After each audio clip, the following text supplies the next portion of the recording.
Hello, welcome to dazzling canvas. আজ আমি খুব এক্সাইটেড, কারণ বহু প্রতীক্ষিত ডেস্টিনেশনে যাওয়ার জন্য আমরা রওনা দিয়ে দিয়েছি। আর তার থেকেও বড় কথা, এটা আমার ফার্স্ট ফ্লাইট জার্নি।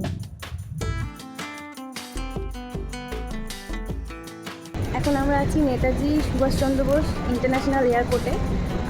আজকে 14 তারিখ, আর এখন বাজে হচ্ছে 2:31। আমাদের বোর্ডিং হয়ে গেছে, আমরা এখন ওয়েট করছি। আমাদের ফ্লাইট অনেকটাই দেরিতে, আমরা অনেকটাই আগে চলে এসেছি। আমাদের ফ্লাইট 5:55-তে, তো এখন আমরা জাস্ট ওয়েট করছি।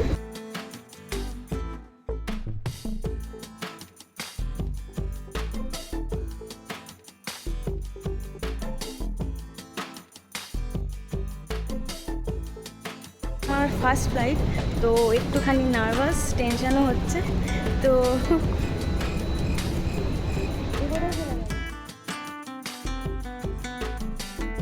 বোর্ডিং তো হয়ে গেছে, হাতে এখনো অনেকখানি সময়, তাই একটু পাইচারি খাচ্ছি আর ভেতরের দোকানপাটগুলোকে একটু দেখে নিচ্ছি।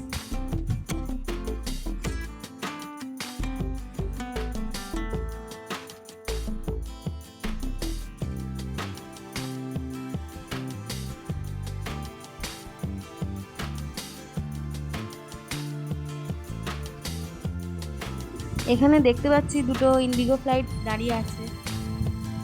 আমরা ওয়েট করছি কখন আমাদের ডাক আসবে। আমাদের গেট নাম্বার দিয়ে দিয়েছে, গ্রাউন্ড ফ্লোরে 101 নম্বর। আমরা এখন লাইন দিচ্ছি এয়ারবাসের জন্য।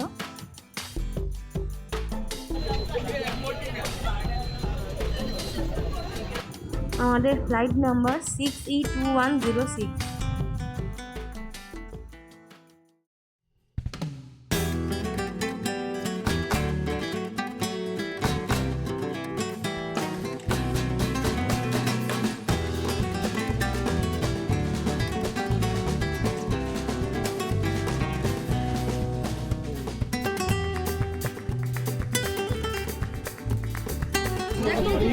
তো আমরা উঠে পড়েছি আমাদের প্লেনে,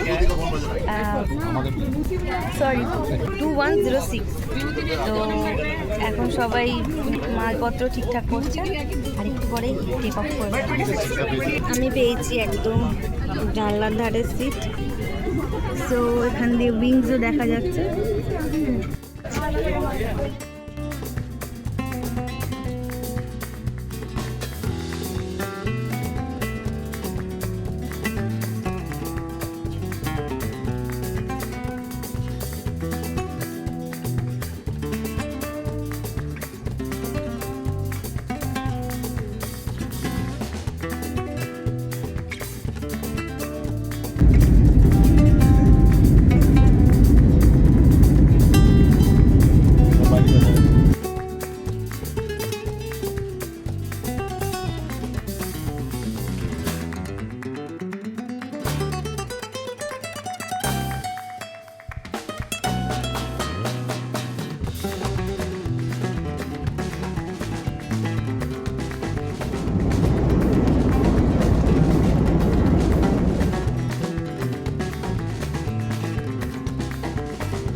সেফলি ল্যান্ডেড করে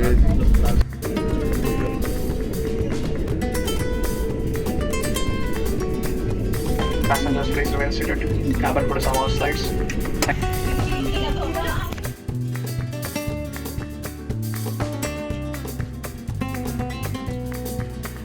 আমাদের লাগেজ দিয়ে দিয়েছে 3 নম্বর বেল্টে।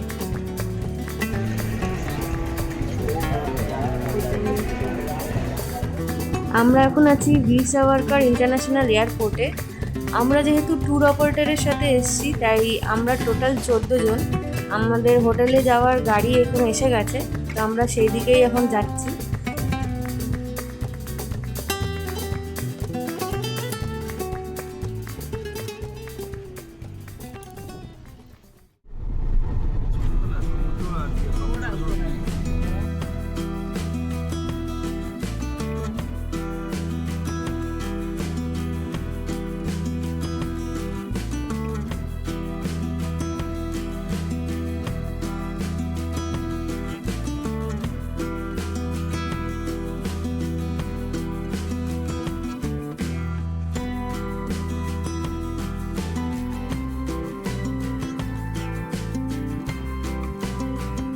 হোটেলে ঢুকেই আমাদের আগে ব্রেকফাস্ট রেডি করে দিয়েছিল, তাই আমরা হাত মুখ ধুয়ে আগে ব্রেকফাস্ট করে নিলাম। ব্রেকফাস্টে ছিল এরকম 4টে করে পুরি, ছোলার ডাল, ডিম সেদ্ধ আর এই বালুশাহের মতো একটা মিষ্টি। Breakfast, lunch, evening snacks, dinner এগুলো যাই আছে এগুলো সবই আমাদের প্যাকেজের সাথে ইনক্লুড। তো আমরা এসে গেছি মোটামুটি 8:10-15 নাগাদ আমরা ফ্লাইট ল্যান্ড হলো। তারপর ওখান থেকে আমরা হোটেল চলে এসেছিলাম। হোটেলে তখন রুমগুলো রেডি করা ছিল না, তাই আগেই ব্রেকফাস্টটা করে নিলাম। ব্রেকফাস্ট সেরে এবার আমাদের রুম, তো আমাদের যে রুমটা সেটা আমি তোমাদের দেখাচ্ছি। এই হচ্ছে রুম। বেঞ্চের পরেই একটা সুন্দর এরকম ড্রেসিং টেবিল আর একটা আলমারি দেওয়া আছে, আয়না, এখানে জল, জগ, গ্লাস এইসব দেওয়া। এরপরেই এখানে আছে আমাদের বেড, পাশে একটা চেয়ার টেবিল দেওয়া আছে আর এখানে চার্জিং পয়েন্ট আছে, এখানে টিভি আছে। আর অ্যাজ সাচ ভিউ সেরকম কিছু নেই, নর্মাল। আর এই হচ্ছে পুরো রুমটার ভিউ। ওখানে আলমারিখানে আমাদের লাগেজগুলো এখন রাখা আছে। এই জাস্ট সবে ইন করলাম, এখানে একটা ফোন রাখা। ওয়াশরুমটাও দেখিয়ে দিচ্ছি, পরিষ্কার পরিচ্ছন্ন। এখানে এই যে শাওয়ার আছে, এখানে গিজার আছে, কমোড, আর এখানে একটা বেসিন আর আয়না। তো এই আপাতত আমাদের রুম। আমরা এখন একটু ফ্রেশ হয়নি, আমরা যেহেতু প্যাকেজে এসেছি, লাঞ্চ করে নিয়ে তারপর আমরা দুপুর 2টোর সময় বেরোবো। লাঞ্চের যেহেতু একটু টাইম আছে, তাই আমরা দুজনে একটু বেরিয়ে পড়েছি রাস্তাঘাট দেখতে। আজকে যেহেতু 14ই মার্চ, হোলির দিন, রাস্তাঘাট এমনিতে ফাঁকা, জায়গায় জায়গায় আবির পড়ে আছে আর দোকানপাটও সেরকম খুব একটা খোলা নেই। পোর্ট ব্লেয়ারের আমরা যে হোটেলটায় আছি, হোটেল হিল ভিউ, এর আশেপাশে আর কোনো সেরকম হোটেল দেখতে পেলাম না। আশেপাশটা পুরোই লোকাল মানুষদের ঘর বাড়ি রয়েছে, তাদের বাড়ির নিচেই দোকান রয়েছে। এমনি জায়গাটা বেশ নিরিবিলি। এখনের ওয়েদারটাও বেশ ভালো আছে, বেশ রোদ্দুর উঠলেও কিন্তু সেই কষ্টকর গরমটা কিন্তু মনে হচ্ছে না, আর তেমনি হাওয়াও আছে। আর এখানে রাস্তাঘাট খানিকটা পাহাড়ি এলাকার মতো, কোথাও ঢালু হয়ে নেমে গেছে, আবার কোথাও উঁচু। হ্যালো,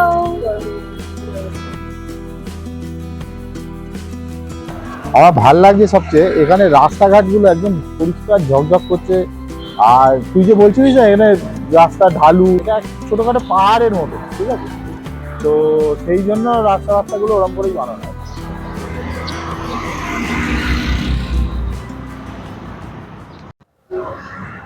ওই গাছ থেকে আম পড়েছে, রাস্তায় গড়িয়ে গড়িয়ে আসছিল না, আমরা কি করে নিয়েছি না, না দিয়ে খাস না। এই যে গাছগুলো, এই একটা গাছ, এই একটা গাছ, সব আম হয়েছে।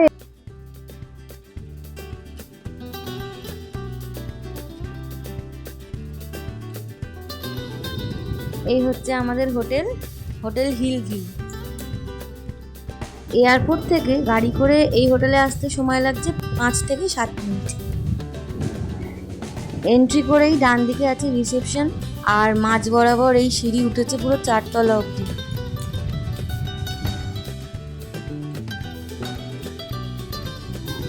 আমাদের রুম পড়েছে সেকেন্ড ফ্লোরের 206 নম্বর রুম, আর এদিকে মা বাবার 205 নম্বর রুম। চলে এসেছি লাঞ্চে। আজকে লাঞ্চে ছিল ভাত, লাউ দিয়ে একটা সবজি, এদিকে ডাল, আলু ভাজা আর মাছের ঝোল। খাবারের টেস্ট অত্যন্ত ভালো ছিল। এখন বাজে দুপুর 2টো। লাঞ্চ টাঞ্চ সেরে আমরা এখন বেরিয়ে পড়েছি সাইট সিন দেখতে। এখন আমরা যাচ্ছি ক্যারিবিয়ানস বিচে।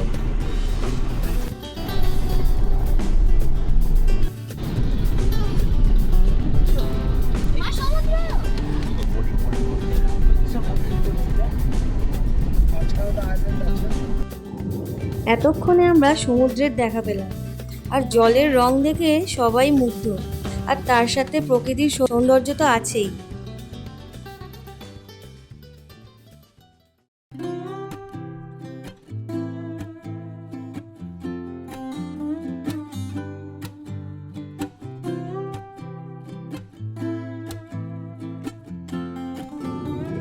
হোলির জন্য আজকে এখানে প্রচুর ভিড়। রাস্তাঘাট ফাঁকা ছিল, কিন্তু এখন বুঝতে পারছি স্থানীয়রা এখানেই ভিড় করেছে হোলি খেলার জন্য।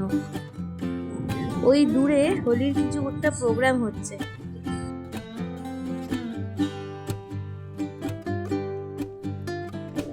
এই বিচের বালিতে সেরকম ঝিনুক কিছুই দেখতে পেলাম না।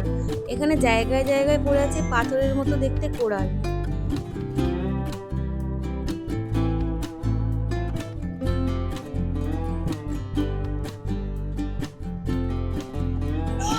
ভালো লাগে বড্ড ভিড়। এই বিচে ছোট ছোট ঢেউ, এখানে অনায়াসেই চান করা যায়। এখানে ওয়াটার অ্যাক্টিভিটিস বলতে স্পিড বোট চলতে দেখলাম। আর সব থেকে ভালো লাগলো বিচের ধার বরাবর এরকম নারকেল গাছের সারি, খুব সুন্দর লাগছিল। আর দূরে পাহাড়ের মতো কিছু কিছু রয়েছে, পুরোটাই গাছে ঘেরা, আর ওই দিকে নীল সমুদ্র। হোলির জন্য আজকে এতটা বেশি ক্রাউড, অন্যদিন হলে হয়তো আরেকটু বেশি ভালোভাবে উপভোগ করা যেত।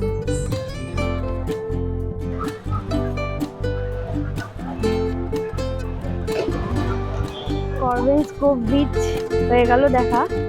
এবার যাব আমরা সেলুলার জেলের উদ্দেশ্যে।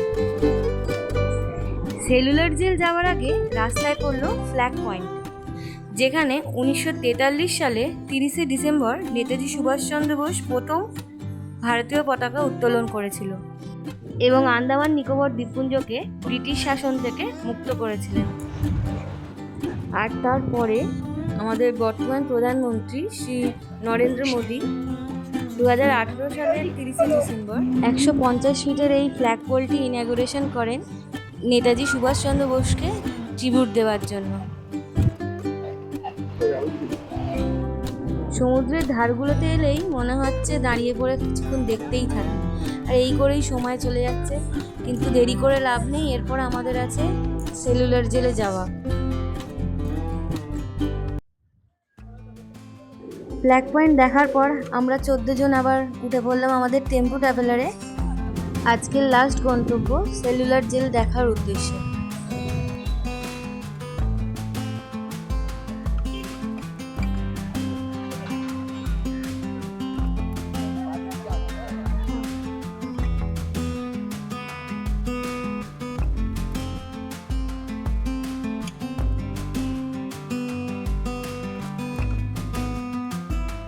এখানে সন্ধ্যাবেলা লাইট অ্যান্ড সাউন্ড শো হবে, আমরা আসবো। কিন্তু এখন আমরা জেলটাকে ঘুরে দেখব। এটা ইভিনিংয়ে শুরু হবে, 5:30 নাগাদ শুরু হবে।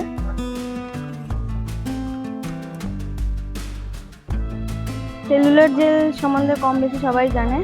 এখানে লাইট অ্যান্ড সাউন্ড শোটা হবে ইভিনিং 5:30টার সময়। को मारता था, थोड़ा सॉफ्टनेस ना बनने बोल के इतना की ऑर्डर। नॉर्मली फ्रीडम फाइटर 7 से 10 बजे खाने के दौरान अपना होश खो देता था। साथ में एक डॉक्टर होता था, पूरा मेडिकली चेकअप करके दोबारा होश में ले जाके 20 से लेके 30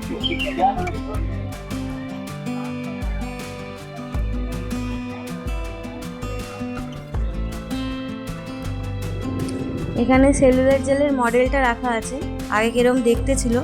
এখানে 7টা ডানা রয়েছে, কিন্তু এখন সেখানে 2 বা 3টে রয়েছে, আর বাকিগুলোকে স্থানীয় হসপিটাল বানিয়ে দেওয়া হয়েছে।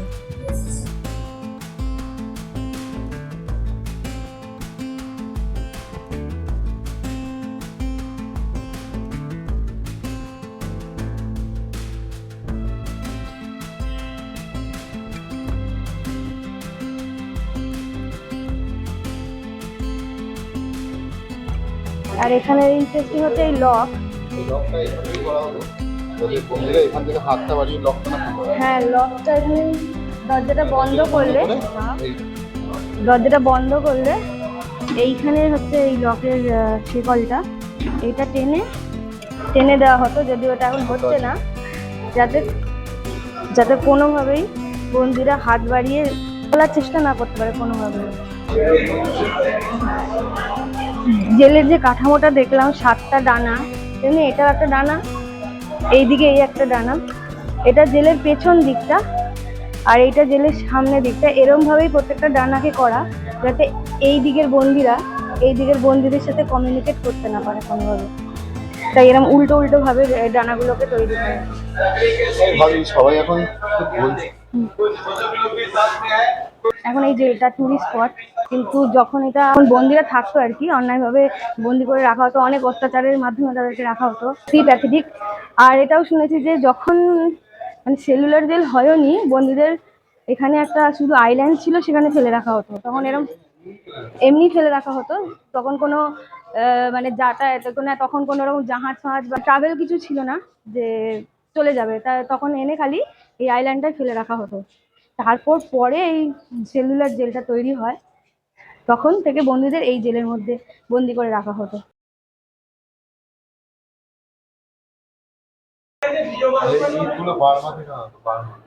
ইটগুলো বার্মা থেকে আনা। সেলুলার জেলের ওপর থেকে ভিউ, ওই ওপরে বঙ্গোপসাগর দেখা যাচ্ছে। আর এই যেগুলো হসপিটাল হয়ে গেছে, কিন্তু এগুলো আগে ওই জেলের ডানাগুলো ছিল, যে 7টা ডানা, তার মধ্যে এইগুলো ছিল, এখন সেগুলো হসপিটাল হয়ে গেছে।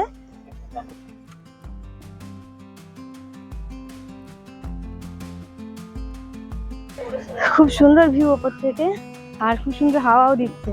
রোদ্দুরে আছে কিন্তু হাওয়ার জন্য গরমটা কম, তাই তো। আর একটু ওপর থেকে উঠে দেখি, এই হচ্ছে বঙ্গোপসাগরের সুন্দর view।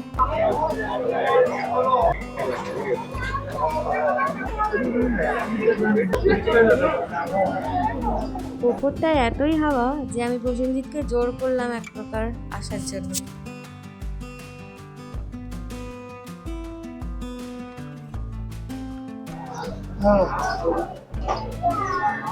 কেমন?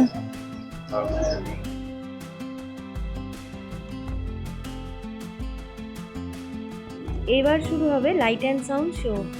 আমরা যে যার সিট নাম্বার অনুযায়ী বসে গেছি। कोई माता क्यों पे न डाले पानी। हर तरह के लोग यहाँ आते रहे। এই শোটা দেখার পর ভারতীয়রা কম বেশি আবেগপ্রবণ হয়েই পড়বে।